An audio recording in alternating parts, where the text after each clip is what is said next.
امریکی ووٹرز آج کے دن یا تو صدر ڈونلڈ ٹرمپ میں اعتماد ظاہر کریں گے یا پھر بیلٹ کی طاقت سے ان کے ایجنڈا کو قابو کرنے کی کوشش کریں گے۔ پچھلے تمام مڈ ٹرم الیکشنز کے مقابلے میں اس مرتبہ ریکارڈ تعداد میں ووٹرز نے الیکشن سے پہلے ہی اپنا ووٹ ڈال دیا ہے۔ ان میں بڑی تعداد 30 سال سے کم عمر کے نوجوانوں کی ہے۔ We're just excited for November 6th.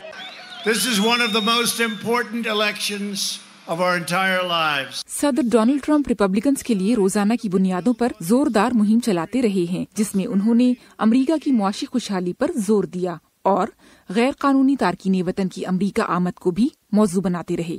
The Democrats want to invite caravan after caravan. Democrats غیر قانونی تارکین وطن کی امریکہ آمد کی حوصلہ افزائی کر رہے ہیں اور میں حیران ہوں کہ وہ ایسا کیسے کر سکتے ہیں۔ صدر ٹرمپ کے مقابلے پر صدر اوباما بھی ڈیموکریٹک پارٹی کی حمایت میں میدان میں اترے۔ They're telling us that the single most grave threat to America.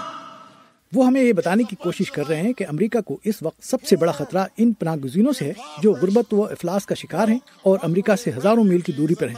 کیا آپ کو لگتا ہے کہ ریاست انڈیانا کے اس شہر گیری کو ایسے لوگوں سے خطرہ ہے؟ اب تک کا پولنگ ڈیٹا اگر درست ثابت ہوتا ہے تو آج کے دن ایوان نمائندگان میں جیت ڈیموکریٹس کی ہوگی، لیکن سینٹ میں ریپبلکنز اپنی اکثریت برقرار رکھنے میں کامیاب رہ سکتے ہیں۔ سینٹ